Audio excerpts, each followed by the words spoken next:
This fear is stealing your life. Yes, the fear of being alone. But don't worry, in this video, I'll show you, with simple and powerful steps, how to overcome it once and for all.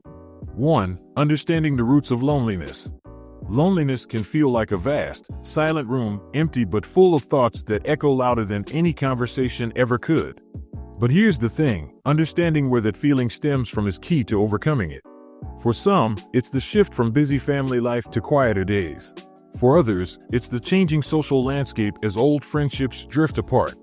Take a moment to reflect. When did you start feeling disconnected? Tracing that thread back helps you see the bigger picture, not just the pain points. Sometimes loneliness isn't about being alone at all, it's about the quality of the connections you have. Picture this, you're in a room full of people, yet you feel invisible. That's social loneliness. It often sneaks in when conversations stay surface level or when you don't feel truly understood. This highlights that the issue isn't quantity but depth. It's worth asking, who really sees you? Even one genuine connection can act as an anchor. Cultural factors also play a major role. In some cultures, aging is revered, a sign of wisdom and status. In others, it's treated like a fading spotlight. Think about the messages society sends about growing older. Are they empowering or dismissive? Recognizing how culture shapes perception allows you to break free from limiting narratives. It's not about fitting in but redefining your role on your terms. Then there's the emotional side of things, the inner dialogues that play over and over, shaping your perspective. Maybe you've caught yourself thinking, no one cares anymore, or I'm a burden. These thoughts, while common, are rarely true. Becoming aware of these mental scripts gives you the power to rewrite them. Start small. When a negative thought pops up, ask yourself, is this really the full truth? Another important layer?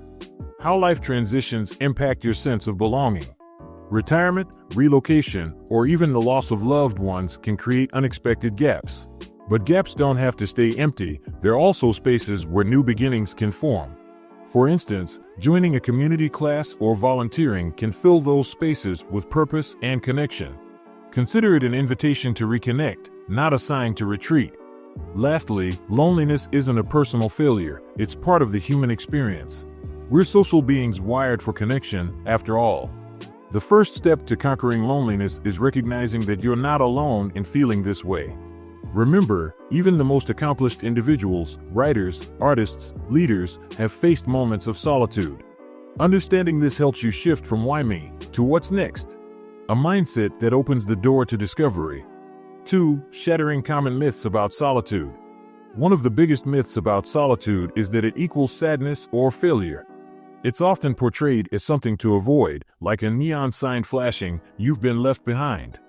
But solitude and loneliness aren't the same.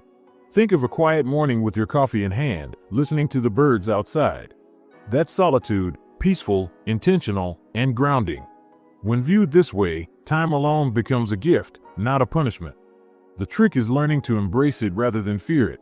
Another misconception is that being alone means you're missing out on life. Social media doesn't help, it can make everyone else's life seem like a highlight reel of joy and connection. But here's the truth, what people post online is often a polished version of reality. In contrast, solitude offers a backstage pass to your authentic self. It's where you can reflect, dream, and reconnect with your values, free from distractions. There's also the notion that solitude means you have no support system. Not true.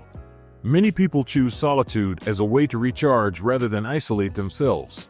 Picture a writer working alone for hours, yet surrounded by a network of friends who respect their need for space. Solitude doesn't erase your connections, it enriches them by giving you the clarity to show up as your best self. Some believe solitude is a sign of weakness or social failure. But some of history's greatest minds, think Thoreau, Eleanor Roosevelt, or even Steve Jobs, sought solitude to spark creativity and wisdom. These moments alone weren't wasted, they were foundational to their contributions to the world. Solitude can be your time to reflect, plan, and gather the strength to face challenges head-on. A common fear is that too much solitude will cause permanent disconnection from others. But in reality, intentional solitude can make social experiences richer. Think about how a good book can make you eager to share its lessons. Time spent alone can help you recharge, making your next conversation more meaningful rather than routine. Finally, solitude isn't a permanent state. It's a phase, a tool, and a choice. Life is dynamic, filled with moments of connection and quiet introspection. Learning to flow between the two helps you become resilient and adaptable. Instead of viewing solitude as the enemy, think of it as a wise companion that helps you discover who you really are. 3. The power of self-awareness, recognizing your emotional triggers. Self-awareness is like having a compass. It points you in the right direction when emotions start to cloud your judgment. But here's the catch. Most of us move through life on autopilot, reacting without stopping to ask why. Maybe a certain song makes you wistful or a comment stings more than it should. Recognizing those emotional triggers helps you understand yourself better and regain control when life throws curveballs. Triggers often stem from past experiences. For instance, if you once felt abandoned by someone you trusted, even small moments of exclusion can feel like rejection. It's like hearing a distant echo from an old chapter of your life. When you identify those echoes, you can separate the past from the present. Instead of spiraling, you can pause and remind yourself, this isn't the same story. Self-awareness isn't just about identifying pain points, it's also about noticing patterns of joy. What makes you smile without even trying? Maybe it's watching your grandchild's laughter or tending to your garden. These positive triggers are just as important because they're reminders of what keeps you grounded. Pay attention to them, they're clues that can guide you toward more fulfilling moments. Emotions can feel overwhelming, but naming them takes away some of their power. Instead of saying, I'm upset, try being more precise, I feel ignored or I'm disappointed. Giving a name to your feelings is like turning on the lights in a dark room. It helps you see the problem for what it really is. Once you see it clearly, you can choose how to respond rather than react. It's also important to notice how your environment plays into your emotional state. A cluttered space can make your mind feel just as messy, while peaceful surroundings can soothe you. Think about simple changes, a clean, quiet room or soft music, that can create a calm atmosphere. These small adjustments can become part of your emotional toolbox for stressful moments. Finally, self-awareness isn't about perfection, it's about progress. Some days you'll catch your triggers in real time, and other days they might sneak up on you. That's okay. Each step you take toward understanding yourself strengthens your emotional resilience. The more you practice, the more empowered you become to handle whatever life throws your way. 4. Reframing solitude as an opportunity for growth. Solitude often gets a bad rap, but what if it's actually a hidden gift? Instead of seeing it as a void to fill, think of it as a blank canvas where you can paint new possibilities. Time alone creates space for reflection, creativity, and recalibration. Picture a calm lake, still but full of life beneath the surface. Solitude can be just like that, still on the outside, yet bursting with potential within. In solitude, you can ask yourself questions you might avoid in the noise of daily life. What do you really want at this stage? What's been holding you back? These quiet moments offer a chance to reset your priorities. For example, maybe you've always wanted to learn how to play an instrument or start journaling. Solitude becomes the fertile ground where those seeds of curiosity can grow. Growth doesn't happen overnight, but solitude gives you the chance to track your inner progress. Think of it like tending a garden. It takes patience, but the rewards are worth it. You might discover that you're more resilient than you thought, or that your creativity has been waiting for some breathing room. Try using this time to revisit old dreams and give yourself permission to dream new ones. Solitude can also deepen your sense of self. Without outside opinions drowning out your inner voice, you learn to trust your instincts again.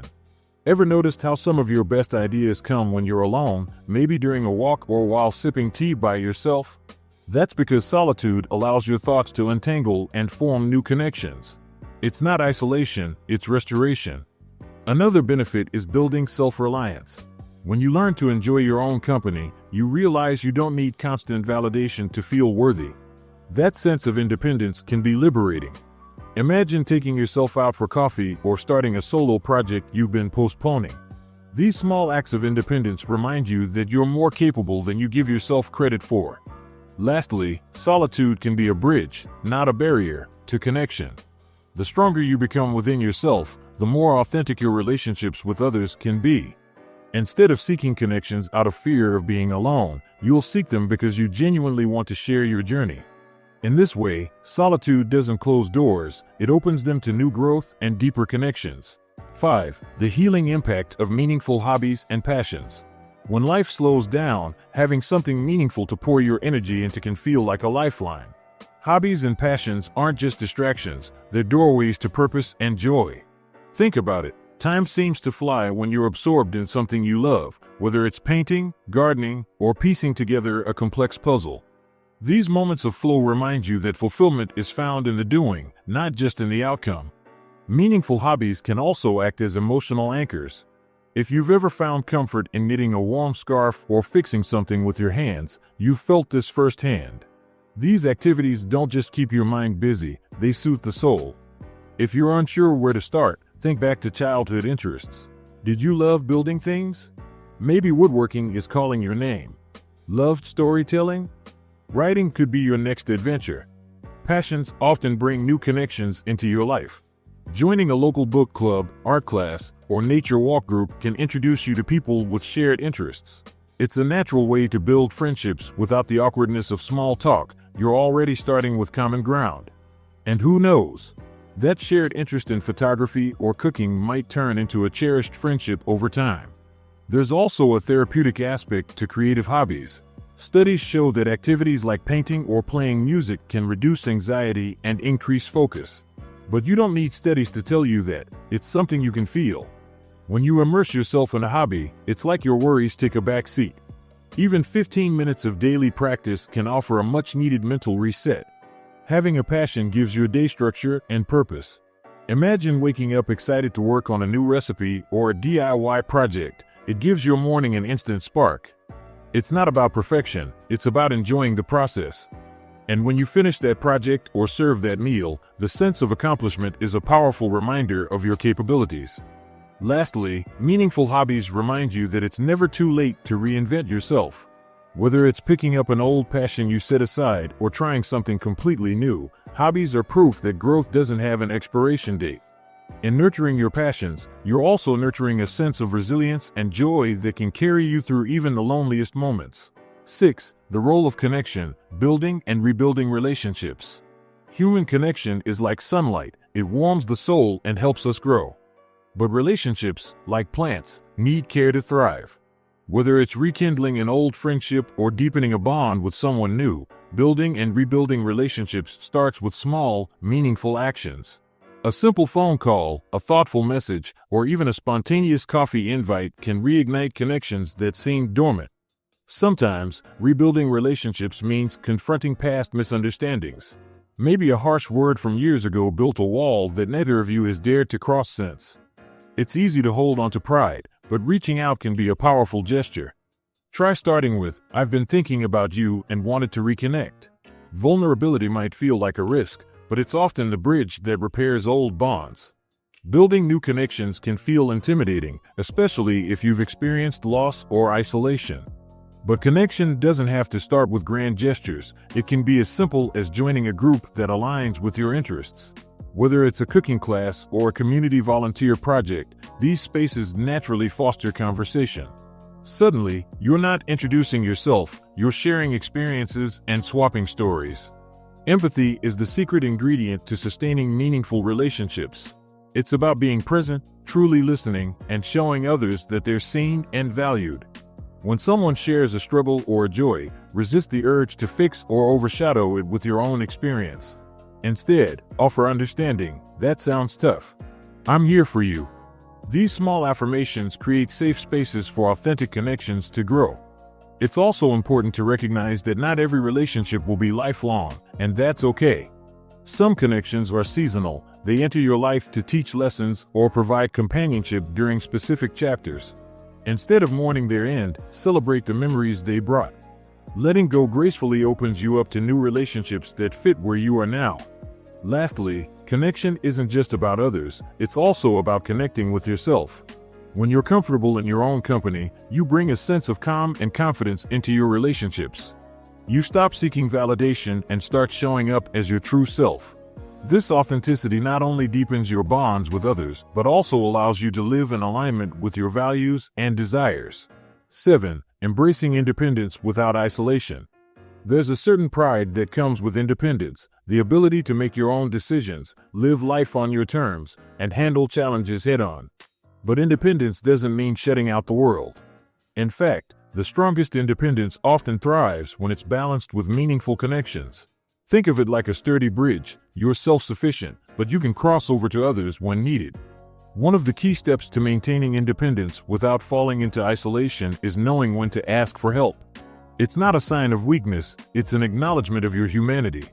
If you've ever felt hesitant to ask a neighbor for a favor or share a concern with family, remind yourself that people often want to help but don't know how unless you reach out. A simple, "Can you lend a hand?" can create bonds instead of burdens.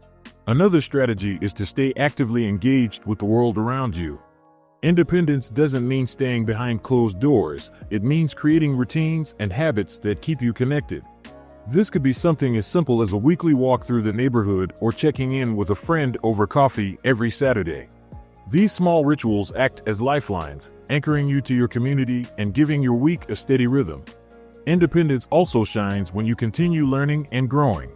Whether it's taking an online class, learning how to fix something around the house, or trying out new recipes, these acts of self-sufficiency reinforce your confidence. Plus, they often lead to unexpected conversations. Imagine the story you'll have after mastering a tricky dish or tackling a DIY project. Your independence becomes something to share, not just keep to yourself. It's also worth considering how technology can be an ally in balancing independence and connection. From virtual book clubs to video calls with family, tech savviness opens up a world of possibilities. Sure, learning a new app or device might seem daunting at first, but once you get the hang of it, it can become a powerful tool for staying in touch while keeping your sense of autonomy intact. Finally, embrace independence as a celebration of who you are, but remember that life is richer when shared. Whether it's inviting someone to join your latest hobby or sharing advice with someone who could use your wisdom, these moments remind you that self-reliance and connection aren't opposites, they're complementary. And when balanced well, they form the foundation for a life of both strength and companionship. 8. Daily routines that foster mental and emotional resilience. Resilience isn't something you either have or don't, it's built day by day, like a house strengthened brick by brick. And those bricks are found in the routines you create. Starting the day with a calm, intentional practice, like sipping tea mindfully or reading something uplifting, can set the tone for resilience. These small moments remind you that even in chaos, you can create your own peace. Consistency is key when it comes to fostering resilience. Picture a sturdy tree that stands firm because its roots run deep. In the same way, daily habits like journaling, meditation, or stretching ground you, giving you an anchor to hold on to during difficult times. Try writing down 3 things you're grateful for each morning. It's a powerful way to shift your mindset before the day begins. Physical movement is another unsung hero of resilience. Whether it's a morning walk around the block or gentle stretches in your living room, movement helps release stress and boost energy levels. Even 10 minutes can make a noticeable difference. Plus, it's an opportunity to clear your mind, soak in your surroundings, and remind yourself of the simple pleasures around you. Another key element of emotional resilience is setting boundaries with your time and energy.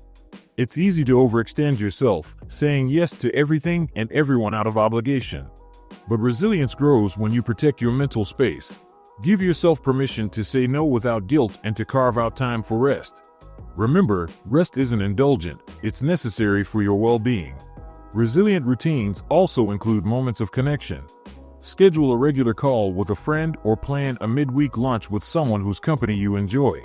Human interaction can be a lifeline, offering new perspectives and reminding you that you're not alone. Even a quick conversation with a neighbor or a friendly wave can reinforce a sense of belonging. Lastly, embrace flexibility within your routines. Life has its way of throwing surprises your way, and being adaptable is part of resilience. Instead of feeling defeated when things don't go as planned, ask yourself, what can I still control? Resilient routines aren't rigid schedules, they're adaptable frameworks that help you bounce back stronger, no matter what life throws at you. 9. The importance of physical wellness and emotional stability. Physical wellness and emotional stability are deeply intertwined. It's hard to feel emotionally strong when your body is struggling. Regular movement, even in simple forms like stretching or walking, can lift your mood and reduce stress. You don't need to run a marathon. Start with something as approachable as a daily 10-minute stroll. Those small steps can shift your energy and help clear your mind. Sleep is another pillar of emotional well-being. Poor sleep can leave you feeling irritable, forgetful, and emotionally vulnerable. Creating a bedtime routine, like dimming the lights, reading a calming book, or listening to soft music, can help signal to your body that it's time to rest. Quality sleep gives your mind the reset it needs to process emotions and handle life's challenges. Nutrition plays a bigger role in emotional health than many realize. Foods rich in vitamins, like leafy greens, berries, and omega-3s, can support brain function and mood regulation. Imagine your body as an orchestra. The right nutrients keep everything in tune. And don't forget hydration. Sometimes, feeling drained is simply your body's way of asking for water. A well-hydrated body is more resilient to stress. Breathing exercises can also serve as quick resets when emotions feel overwhelming. Try a simple box breathing exercise. Inhale for 4 seconds, hold for 4, exhale for 4, and pause for 4. This practice calms the nervous system and anchors you in the present. Breathing may seem automatic, but conscious breathing can make a world of difference in emotional regulation. Incorporating some form of exercise that you genuinely enjoy can transform your day. Whether it's dancing in your living room, tending to your garden, or practicing yoga, physical activity doesn't have to feel like a chore. When you find joy in movement, it becomes something you look forward to, not just something you check off a list. That sense of enjoyment strengthens both your body and your spirit. Lastly, physical wellness reinforces a sense of accomplishment. When you care for your body, you're sending yourself a powerful message: I'm worth the effort. This mindset shift can boost your emotional resilience, making it easier to face whatever life throws your way. By prioritizing wellness, you're not just maintaining your physical health, you're building a foundation for emotional strength and clarity. 10. Mindfulness and meditation, calming the inner storm. Life has a way of stirring up mental storms, worries about the future, regrets from the past, and the noise of daily stress. Mindfulness is like an anchor in those turbulent waters, keeping you steady in the present. It's not about emptying your mind, but gently bringing your focus back to the here and now. Even something as simple as savoring each sip of your morning coffee can be a mindfulness practice. Meditation amplifies this practice by creating intentional stillness. Some people imagine they need to sit cross-legged for hours, but meditation can be as brief as 5 quiet minutes. Try this. Close your eyes, take a deep breath, and focus on the rise and fall of your chest. Thoughts will come and go, that's okay. Meditation isn't about stopping thoughts, it's about not getting swept away by them. Mindfulness also teaches you to observe your emotions without judgment. Instead of thinking, "Why am I so angry?" or "I shouldn't feel this way," mindfulness helps you say, "I notice I'm feeling angry right now." This small shift creates space between you and your emotions, giving you the power to respond thoughtfully instead of reacting impulsively. Breathing exercises are a cornerstone of mindfulness and meditation. When anxiety tightens your chest or loneliness feels overwhelming, mindful breathing can ground you. For example, try the 4-7-8 technique. Inhale for 4 seconds, hold for 7, and exhale for 8. This practice slows your heart rate and calms your nervous system, bringing a sense of peace when emotions run high. Mindfulness isn't limited to quiet moments, it can be woven into everyday activities. Washing the dishes? Focus on the warmth of the water and the sound of the bubbles. Walking outside? Pay attention to the feel of the breeze or the way your feet touch the ground. These small acts of mindfulness help you experience life more fully and remind you that peace often hides in the ordinary. The real magic of mindfulness and meditation is how they build resilience over time. You might not notice a dramatic change after the first few sessions, but over weeks and months, you'll find yourself calmer in situations that once rattled you. Instead of being carried away by the storm, you'll stand steady, aware, present, and in control. 11. Overcoming the fear of rejection. Rejection can feel like a sharp sting that leaves a lasting ache, making you hesitate to reach out or open up again. But here's the truth, everyone faces rejection at some point, even the most confident people. It's not a verdict on your worth, it's often a reflection of circumstances beyond your control. The key is to reframe rejection as a stepping stone, not a stop sign. One way to conquer this fear is to change the story you're telling yourself. Instead of thinking, "They didn't want me," try reframing it as, maybe this wasn't the right fit. This shift helps you see rejection as a redirection, not a reflection of failure. Think about inventors who faced countless setbacks before their big breakthroughs. Each no brought them closer to their yes. Taking small social risks can also build resilience. Start with something low stakes, like joining a community event or striking up a conversation with someone new. If it doesn't lead to a deeper connection, that's okay, you're strengthening your courage muscle. And if it does, you've opened the door to something meaningful. Either way, you're practicing bravery.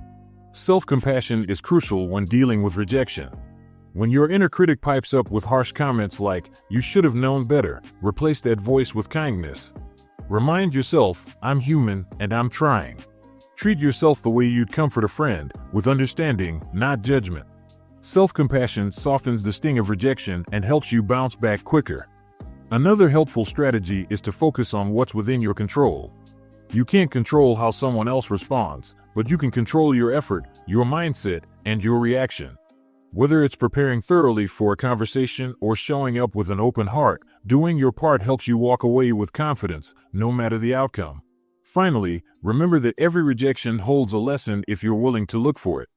Maybe it's a sign to pivot, or maybe it's a reminder to stay persistent.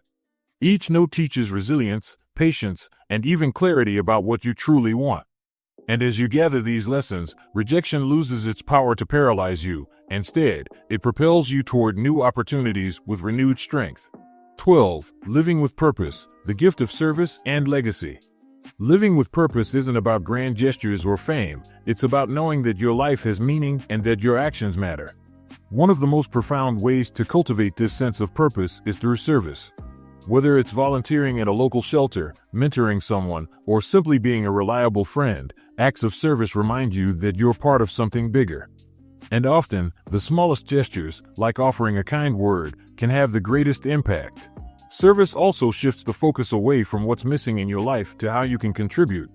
Imagine visiting someone who's lonely or sending a thoughtful letter to a friend who's having a tough time. In those moments, your heart opens and your worries shrink. Giving your time and attention creates a ripple effect of kindness that not only uplifts others, but also strengthens your sense of belonging. Legacy isn't just about what you leave behind, it's about the stories you're creating in the present. Think about the values you want to pass down, whether it's resilience, kindness, or creativity. Maybe it's as simple as sharing family recipes with your grandkids or documenting your life's lessons in a journal. These small, intentional acts ensure that your wisdom continues to inspire others long after you're gone. Another way to live with purpose is by pursuing projects that align with your passions. If you've always loved storytelling, consider recording your memories for future generations. If you have a knack for fixing things, you could teach someone a useful skill. Purposeful living isn't about changing the whole world, it's about making meaningful contributions within your sphere of influence. It's also important to recognize that purpose evolves. What fulfilled you at one stage of life may change as you grow. Embracing this evolution allows you to discover new ways to serve and create. Perhaps you once found purpose in your career, and now you find it in nurturing relationships or championing a cause you care about. The beauty of purpose is that it adapts to where you are now. Lastly, living with purpose helps combat feelings of loneliness and insignificance. When you're focused on how you can uplift others, you're reminded that you matter. Purpose doesn't have to be a monumental quest. It can be found in everyday acts of kindness, service, and creativity. And as you live with intention, you leave behind a legacy that reflects not just what you've done, but who you've been, a testament to a life well lived.